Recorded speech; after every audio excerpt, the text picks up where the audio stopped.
అసలు ఏంటి liver transplant అంటే? ఎస్, లివర్ తీసి వేరే వాళ్ళ లివర్ పెడతారు, ఎవ్రీథింగ్ ఫైన్. లివర్ డొనేట్ చేసి చనిపోయిన వాళ్ళు కూడా ఉన్నారు. సో ఏంటి రిస్క్ ఫ్యాక్టర్స్ ఎంత ఉంటాయి? వీళ్ళ లివర్ ఇస్తే వీళ్ళకి బాగానే ఉంటుంది, పేషెంట్కి బాగానే ఉంటుంది అనేది టెస్ట్లు మేము చేస్తాం.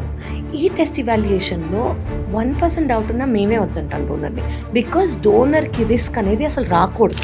బెస్ట్ న్యూస్ ఏంటంటే అసలు ఇండియాలో పర్ ఇయర్ ఎన్ని లివర్ ట్రాన్స్ప్లాంట్స్ అవుతుంది? అరౌండ్ 2000 అవుతున్నాయండి. ఎందుకు ఎన్ని liver transplants? The need for liver transplant అనేది పెరిగిపోయింది. ఎందుకంటే 1 వైన్ గ్లాస్ పర్ డే తీసుకుంటే యాంటీ ఏజింగ్ ఇలా చాలా మంది అంటారు. మీరు అదే anti ageing, anti oxidant, resveratrol కావాలంటే టాబ్లెట్ ఫామ్లో తీసుకోండి, ఫ్రూట్ ఫామ్లో తీసుకోండి, వైన్ ఫామ్లో తీసుకోండి. ఏ ఫ్రూట్స్లో ఉంటుందా? సో ఒక్కసారి లివర్ ట్రాన్స్ప్లాంట్ అయిన తర్వాత వాళ్ళు normal life till their death lead చేయొచ్చు. లైఫ్ లాంగ్ ఒక టాబ్లెట్ వాళ్ళు తీసుకోవాలి. ఎందుకంటే on table deaths for liver transplants are 1 or 2 days తర్వాత డెత్స్ అనేవి తెలుస్తూ ఉంటాయి. సో ఏంటి రీజన్స్ ఏంటి? కొన్ని చోట్ల జరుగుతున్నాయి అని నేను విన్నాను. దానికి రీజన్ ఏంటంటే that's the most wrong time to do. Donors ఎవరైతే ఉన్నారో వాళ్ళు చనిపోయి పేషెంట్స్ బతికిన సిచ్యువేషన్స్ ఏమైనా మీరు ఫేస్ చేస్తారు? వైన్ ఒక 1 వైన్ గ్లాస్ పర్ డే తీసుకుంటే యాంటీ ఏజింగ్ ఇలా చాలా మంది అంటారు. వైన్లో ఉండేది రెస్వెరాట్రాల్. ఓకే, అదొక anti ageing and anti oxidant. మీరు అదే anti ageing, anti oxidant, resveratrol కావాలంటే టాబ్లెట్ ఫామ్లో తీసుకోండి, ఫ్రూట్ ఫామ్లో తీసుకోండి, వైన్ ఫామ్లో తీసుకోకర్లేదు. గ్రేప్లో ఉంటుంది. గ్రేప్లో ఉంటుంది, కానీ చాలా తక్కువ పర్సెంట్. మీరు టాబ్లెట్ తీసుకోవచ్చు, దానికి సైడ్ ఎఫెక్ట్స్ లేవు. అఫ్ కోర్స్ మీరు తీసుకుంటుంటే ఒక కన్సల్టెంట్ని అడిగాకే తీసుకోవాలి. బికాజ్ ఎనీ మెడికేషన్స్ కొంతమంది పడతాయి, కొంతమందికి పడవు. అందరికీ అవసరం కూడా లేదు. ఫస్ట్ ఆఫ్ ఆల్ ఊరికే తీసుకునే అవసరం లేదు. సో మీకు అవసరమా లేదా, మీకు అదే కావాలి రెస్వెరాట్రాల్, మీకు యాంటీ ఏజింగ్, యాంటీ ఆక్సిడెంట్ కావాలి అంటే వైన్ తీసుకోకర్లేదండి. I would ask you to take in the form of diet or in the form of a pill. So wine is not good for health? No, any alcohol is not good for health. Let it be any amount, any alcohol, any time. So first ఇండియాలో liver transplants చేసిన hospital global hospitals. అంటే అది ఇప్పుడు transform అయిందా, like transfer అయిందా Glenn eagles? అవునండి. అసలు so global హాస్పిటల్లోనే ఇండియాలో హైదరాబాద్లో ఫస్ట్ లివర్ ట్రాన్స్ప్లాంటేషన్ సక్సెస్ఫుల్గా అయింది. సో అది ఇప్పుడు గ్లెన్ ఈగల్స్ అని ఒక Malaysian companies taken over. Hospital అదే, డాక్టర్స్ అదే అంతా, but the company it's an multinational company అనమాట. సో వాళ్ళు తీసుకున్నారు గ్లెన్ ఈగల్స్ వాళ్ళు. It is more nice now.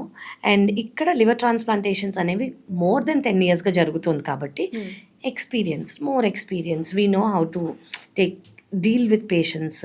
ఏదైనా చాలా మందికి రేర్ కండిషన్స్ ఉంటాయి.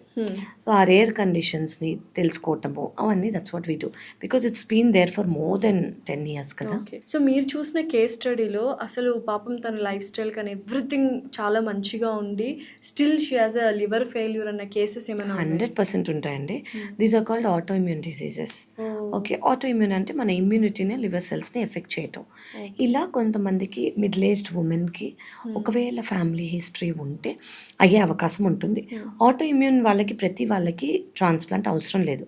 కొన్ని కండిషన్స్ ఉంటాయి.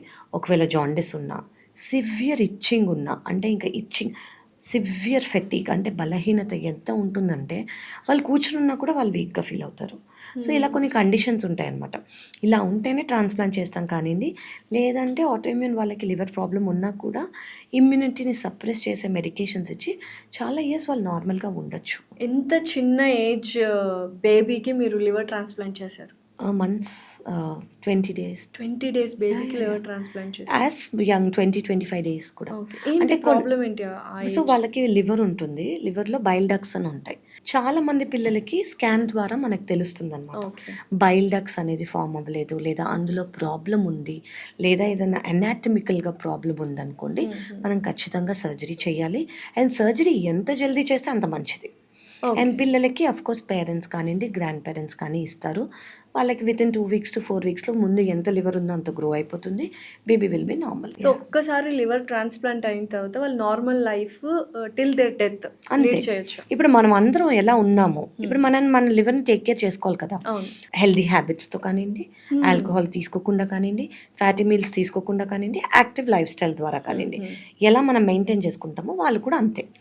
And of course life long ఒక టాబ్లెట్ వాళ్ళు తీసుకోవాలి. ఎందుకంటే మన బాడీ కొత్త ఆర్గన్ వచ్చినప్పుడు రిజెక్ట్ చేయడానికి ట్రై చేస్తుంది. ఇమ్యూనిటీ వరకే అది. ఏదైనా కొత్తది మలేరియా లేదా వైరస్, బ్యాక్టీరియా ఏది వచ్చినా కూడా బయటికి పంపించేయడానికి ట్రై చేస్తుంది. ఓకే, కానీ అలా బయటికి కొత్త లివర్ పెట్టామనుకోండి, immunity will try to say this is not my liver. So ఈ ఇమ్యూనిటీని సప్రెస్ చేయడానికి వి గివ్ మెడికేషన్స్. ఈ మెడికేషన్స్ వల్ల ఇమ్యూనిటీని సప్రెస్ అయితే లివర్ యాక్సెప్ట్ అవుతుంది. కానీ ఇమ్యూనిటీ సప్రెస్ అయినప్పుడు ఇన్ఫెక్షన్స్ రాకుండా ఉండడానికి మెడికేషన్స్ ఇస్తాము. And over a period of time 3 months తర్వాత జస్ట్ 1 టాబ్లెట్ ఫర్ లైఫ్. అయితే చాలా వరకు ఎంత అడ్వాన్స్డ్ టెక్నాలజీ వచ్చినా కూడా on table deaths for liver transplants are 1 or 2 days తర్వాత డెత్స్ అనేవి తెలుస్తూ ఉంటాయి. సో ఏంటి రీజన్స్ ఏంటి? సో ఆన్ టేబుల్ డెత్స్ అనేవి ఈ మధ్య నేను కూడా చాలా వింటున్నానండి. Either on table or immediately 1 to 2 days within 1 week. ఈ మధ్య వేరే అంటే కొన్ని చోట్ల జరుగుతున్నాయి అని నేను విన్నాను. దానికి రీజన్ ఏంటంటే అసలు ఎవరికి ట్రాన్స్ప్లాంట్ చేస్తున్నారు, ట్రాన్స్ప్లాంట్ చేసి ఇండికేషన్ కరెక్టా కాదా.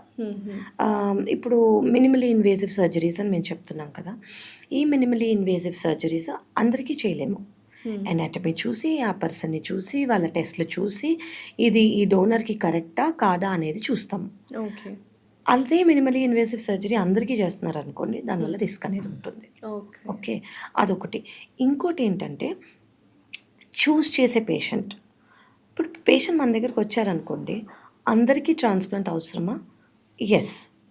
పర్మనెంట్ లివర్ డ్యామేజ్కి, అక్యూట్ లివర్ డ్యామేజ్కి, అక్యూట్ లివర్ ఫెయిల్యూర్కి పర్మనెంట్ ట్రీట్మెంట్ ఇస్ సిరోసిస్. కానీ ఎవరికి చేయగలం, ఎప్పుడు చేయాలి?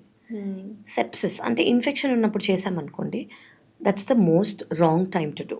అలా చాలా కండిషన్స్ ఉంటాయి. సర్జరీ అవసరం కానివ్వండి, ఈ విండో పీరియడ్లో చేయకూడదు. అలా we will know, specialist will know. So చాలా వరకు డాక్టర్స్ మిస్టేక్స్ వల్లనే ఈ ఆన్ టేబుల్ డెత్స్ జరుగుతున్నాయి లివర్ ట్రాన్స్ప్లాంట్స్లో. అంటే లివర్ ట్రాన్స్ప్లాంట్ అనేది చాలా మేజర్ సర్జరీ, అది మనం అర్థం చేసుకోవాలి.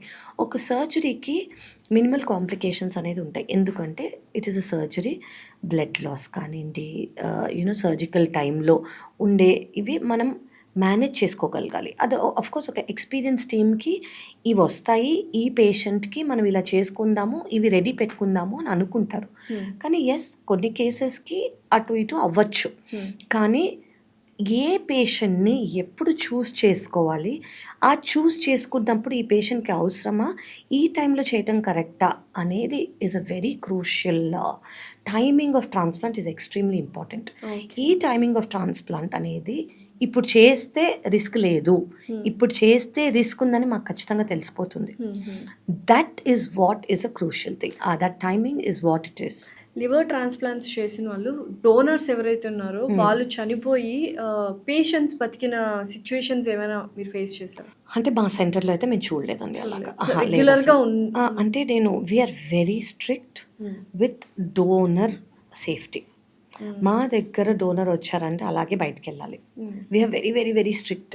కొంతమంది లేదు నేను మా ఫాదర్కి ఇస్తాను, లేదు నేను మా హస్బెండ్కి ఇస్తాము అంటే, లేదు మీకు రిస్క్ ఉందని మా ఇవాల్యుయేషన్లో తెలిసి మేము ఇవ్వనివ్వము, అంతే. మేమైతే no, because it's very important. Donor is a normal person. ఆ నార్మల్ పర్సన్కి ఏమన్నా అవుతుంది అంటే it's a bad name for us. We do not take that chance. That is a life risk. So మేమైతే వద్దంటాం. దెన్ వాళ్ళు వేరే రిలేటివ్స్నో ఎవరినన్నా కంపాటబుల్ వాళ్ళని తెచ్చుకున్నారంటే ఓకే. సో మా సెంటర్లో అయితే వీ హ్యావెన్ సీన్ అండి. సో కంపాటబుల్ డోనర్ ఉండాలంటే లివర్కి ఏమేమి ఉండాలి? సో బేసిక్లీ పేషెంట్ ఉంటారు, పేషెంట్కి పర్మనెంట్ డ్యామేజ్ ఉంటుంది, పేషెంట్కి ఒక బ్లడ్ గ్రూప్ ఉంటుంది. For example okay, A blood group అని అనుకోండి. ఫ్యామిలీ మెంబర్ అయి ఉండాలి. ఫస్ట్ డిగ్రీ అయినా, సెకండ్ డిగ్రీ అయినా, థర్డ్ డిగ్రీ అయినా, ఇది government protocol. So family member ఉన్నప్పుడు 18 years అంటే మేజర్ అయి ఉండాలి. 18 ఏళ్ళ కన్నా ఎక్కువ, 52 years కన్నా తక్కువ ఉండాలి. మనం 52 కట్ ఆఫ్ ఎందుకు పెడతామంటే ఏజ్ రిలేటెడ్ ఫ్యాటీ లివర్ కానివ్వండి, ఆ చేంజెస్ వచ్చే అవకాశం. సో వాళ్ళకి మేము కొంచెం కరెక్ట్ చేసి కూడా తీసుకున్న రోజులు ఉన్నాయి. అన్కంట్రోల్డ్ షుగర్స్ ఉండకూడదు, ఒబేసిటీ మరి బరువుగా ఉండకూడదు. సో ఇది కామన్ క్రైటీరియా. సో ఇలా మేము ప్రీ ట్రాన్స్ప్లాంట్ ఇవాల్యుయేషన్ అని పేషెంట్కి చేస్తాం. ఈ సర్జరీ చేస్తే పేషెంట్ ఫిట్టా కాదా అని, హార్ట్, లంగ్స్ అనేసి అందరు చూసి తెలిసే. అన్ని డాక్టర్స్, ఇది మల్టీ డిసిప్లినరీ టీమ్ అనమాట. సైకాట్రిస్ట్ అందరు చూసి కౌన్సిల్ చేసి చేసుకునే టీమ్ ఎఫర్ట్ ఇది. సో దాని తర్వాత డోనర్కి కూడా అలాగే అవుతుంది.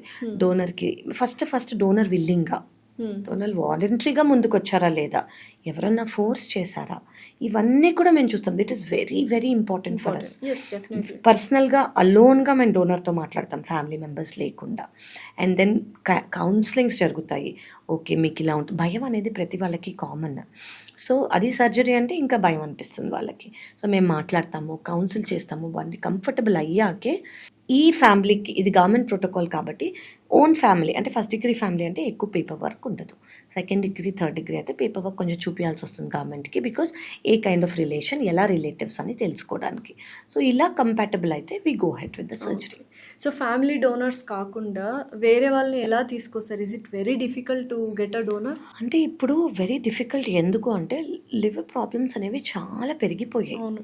సో ఇప్పుడు ఈ పేషెంట్కి ప్రాబ్లం ఉంది, లైవ్ డోనర్ లేరు, ఫ్యామిలీ డోనర్ లేరు, మనము ఇవాల్యుయేషన్ నేను చెప్పినట్టు చేసి రిజిస్ట్రీలో రిజిస్టర్ చేస్తాం.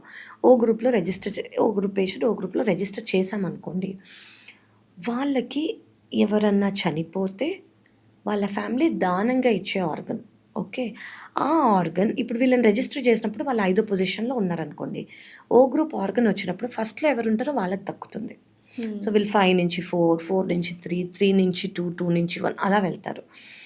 సో ఎవరు ఎప్పుడు చనిపోతారు, ఆ ఆర్గన్ ఎప్పుడు వస్తుంది అనేది మన చేతుల్లో లేదు. ఓకే. బట్ లక్కీగా ఏంటంటే ఇలా ఎక్స్పీరియన్స్ సెంటర్స్లో చేస్తే మనకి టర్న్ ఓవర్ టైం అనేది పేషెంట్స్ ఫాస్ట్గా ఉంటారు కాబట్టి వస్తూ ఉంటాయి ఫాస్ట్గా. So that is also important. ఏ హాస్పిటల్లో చేస్తున్నారు, వాళ్ళకి వస్తున్నాయి ఆర్గన్స్ రెగ్యులర్గా, అవి కూడా చూసుకోవాలి. సో ఎటువంటి foods bad for liver and ఎటువంటి foods good for liver? Good అంటే అండి, అదే ఫ్యాటీ లివర్ ఉందనుకోండి, 2 cups of black coffee, no milk, no sugar, 100 ml పొద్దున సాయంత్రం is good. So black coffee is good for for liver, yes, proven. Coffee లవర్స్కి ఇది good news. కానీ black coffee తీసుకోకుండా ఉండగలని కొంత మైగ్రేన్స్ ఉన్న వాళ్ళు లేదా హార్ట్ ప్రాబ్లమ్, పాల్పిటేషన్స్ ఉన్న వాళ్ళు తీసుకోకూడదు, వాళ్ళకి నాట్ అలౌడ్. సెకండ్ థింగ్ ఏంటంటే ఎనీథింగ్ షుగరీ, స్వీట్, చాలా స్వీట్ ఉన్నవి is not good. White sugar is not good అండి, not only for liver, for every organ. Everything. Third thing ఏంటంటే deep fried foods. Deep fried foods avoid చేయాలి. చాలా మందికి taste deep ఫ్రైడ్లోనే వస్తుంది, కానీ డీప్ ఫ్రైడ్ ఫుడ్స్ అనేది అవాయిడ్ చేయాలి. Okay, junk processed food no. Fifth thing ఏంటంటే ఒక వెజిటబుల్ని వెజిటబుల్గానే తింటే, అంటే మరీ డీప్ ఫ్రై చేయకుండా దాని న్యూట్రిషనల్ వాల్యూస్ పోయి మొత్తం ఓన్లీ ఆయిల్ ఉండేలాగా ఉంటే అసలు మనం తినేది ఆహారం కాదు, ఇట్స్ జస్ట్ ఆయిల్. సో వెజిటబుల్ని కొంచెం సాటే మాత్రమే చేసుకొని కూరలా చేసుకుంటే వాటి న్యూట్రిషన్ వచ్చి లివర్ హెల్తీగా ఉంటుంది. వాట్ ఆర్ నాట్ గుడ్ అంటే 1 alcohol, 2 deep fried process saturated foods, ఎక్కడికన్నా హోటల్స్లో రీఫ్రై చేస్తూ ఉంటారు, అందులో ఫ్యాట్స్ అనేవి చాలా ఎక్కువ ఉంటాయి, బ్యాడ్ ఫ్యాట్స్ అనేవి చాలా ఎక్కువ ఉంటాయి. స్మోకింగ్, సెడెంటరీ లైఫ్ స్టైల్, అంటే లైఫ్ స్టైల్ అనేది చాలా ఒకే చోట కూర్చుని ఉన్నది, కదలిక లేనిది. 5 నో స్లీప్, ఇర్రెగ్యులర్ స్లీప్ కానివ్వండి, స్లీప్ తక్కువ ఉండటం కానివ్వండి, బాడీ అనేది ఇన్ఫ్లమేషన్లోకి వెళ్ళిపోతుంది. ఇన్ఫ్లమేషన్లోకి వెళ్తే ప్రతి ఆర్గన్ అలర్ట్గా ఉంటుంది. సో బేసిక్లీ మనం స్లీప్ టైంలో మన ఆర్గన్స్కి రెస్ట్ ఇస్తున్నాము, కానీ మన బాడీకి సరిగ్గా రెస్ట్ రాలి, బికాస్ ఆఫ్ ఎనీ రీజన్స్. అది ఫోన్ యూసేజ్ అవ్వచ్చు, చాలా రీజన్స్ ఉంటాయి. ఏంటి అని చూసుకొని స్లీప్ ఇస్ మ్యాండేటరీ. నేను బేసిక్స్ చెప్తున్నాను, I'm not going in to the depth. Your hydration, your food, your sleep and your activity.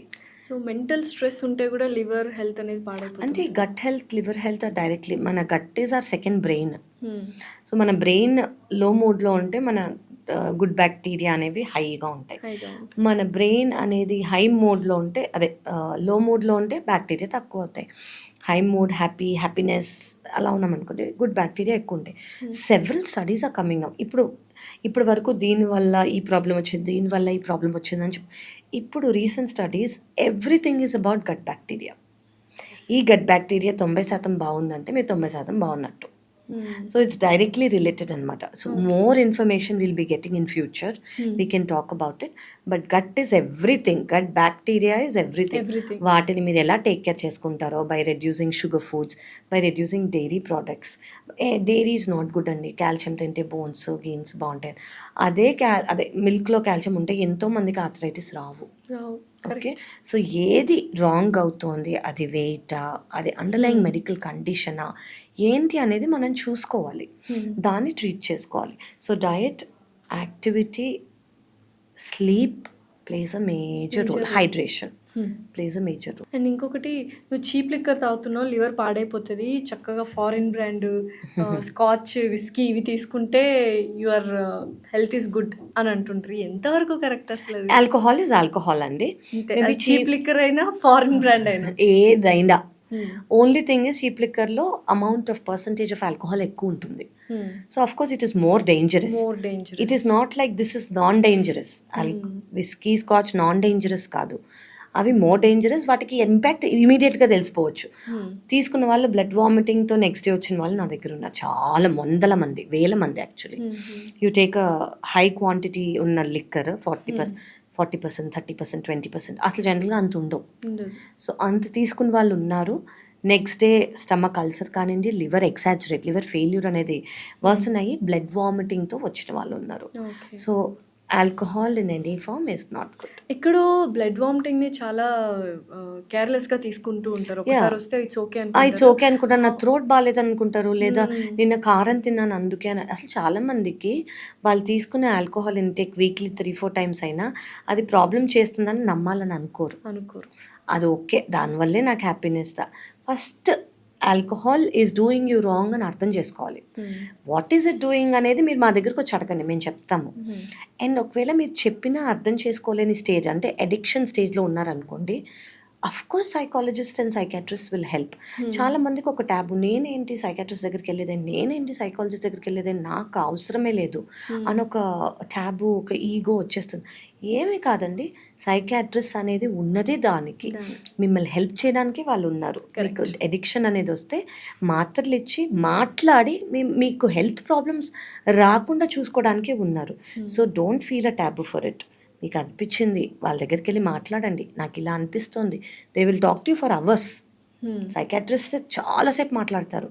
They will talk to you for hours and they will help you. So నిజంగా blood vomitings అవుతున్నాయంటే what are the diseases we have to worry about? Okay, first blood vomiting అవుతుంది అనుకోండి, ulcer ఉందా అని చూడాలి. Stomach endoscopy చేసి మేము ఒక స్టమక్ కానివ్వండి, డియోడినల్ అల్సర్ కానివ్వండి, లేదా హెచ్ పైలోరే బ్యాక్టీరియా వల్ల వస్తుందా అని మేము చూస్తాము. సెకండ్ థింగ్, లివర్ ప్రాబ్లంలో లివర్ పర్మనెంట్ డ్యామేజ్ అయింది అనుకో, లివర్ ష్రింక్ అయిపోతుంది. లివర్ ష్రింక్ అయ్యి లివర్లో ప్రెషర్ ఎక్కువ అయిపోతుంది. లివర్లో ప్రెషర్ ఎక్కువ అయ్యి లివర్ తట్టుకోలేక ప్రెషర్ని వేరే పార్ట్స్ ఆఫ్ ద బాడీకి పంపిస్తుంది. అలా ఫుడ్ పైప్కి పంపిస్తుంది. Generally food pipe blood vessels మనకి ఎండోస్కోపీలో కనిపించవు. లివర్ ప్రాబ్లంలో కనిపించి అవి రప్చర్ అయ్యి, ప్రెషర్ ఎక్కువ రప్చర్ అయ్యి బ్లడ్ వామిటింగ్ లేదా బ్లాక్ కలర్ మోషన్ వచ్చే అవకాశం ఉంటుంది. అండ్ ప్లేట్లెట్ కౌంట్స్ అంటే జనరలీ మనకి 1.4 ఉండాలి. దానికన్నా తక్కువ ఉన్నాయనుకోండి, ఏదైనా చిన్నగా స్టమక్, డియోడినం, ఇంటెస్టైన్లో ఉన్నా కూడా బ్లడ్ వామిటింగ్ లేదా black colour motion, fresh blood stools వచ్చే అవకాశం ఉంది. సో యా, ఇవి major conditions. Ya, first blood vomiting వచ్చిందా, you have to come and see doctor. There is nothing, endoscopy is a must. దాని తర్వాత మనకి మిగతా అర్థమవుతాం. సో ఓవరాల్గా లివర్ ట్రాన్స్ప్లాంట్ చేసుకోవడానికి రెడీగా ఉన్న పేషెంట్స్ కానీ, డోనర్స్ కానీ, what do you want to say? First thing అండి, life is giving you a second chance. Please take it. Of course ఇది పెద్ద సర్జరీ, భయము అనేది అందరికీ ఉంటుంది, ఐ యాక్సెప్ట్. కానీ దీనివల్ల మీరు డాక్టర్ల దగ్గరికి రావక్కర్లేదు, దీనివల్ల మీరు డైలీ సఫర్ అవ్వక్కర్లేదు. మీకు second chance life, you'll have normal life. మీరు ఏం కావాలంటే అది చేయొచ్చు. మూవీస్కి వెళ్ళొచ్చు, డిన్నర్స్కి వెళ్ళొచ్చు, ఫ్యామిలీ ఫంక్షన్స్కి వెళ్ళొచ్చు, టెంపుల్స్కి వెళ్ళొచ్చు. You can live your life whatever you want. You can plan your future. There is something called future అనేది మీకు అర్థమైపోతుంది, కనిపిస్తుంది, హోప్ చేసుకోవచ్చు, దాని మీద మీరు డ్రీమ్స్ చేసుకోవచ్చు. So you'll have a normal life. So remember, it is a second chance at life and you'll have a normal life. So remember, liver transplantation is always an option if there's cirrhosis. Thank you so much, Dr. Kavya garu. Thanks a lot. Pleasure is mine, Aunty.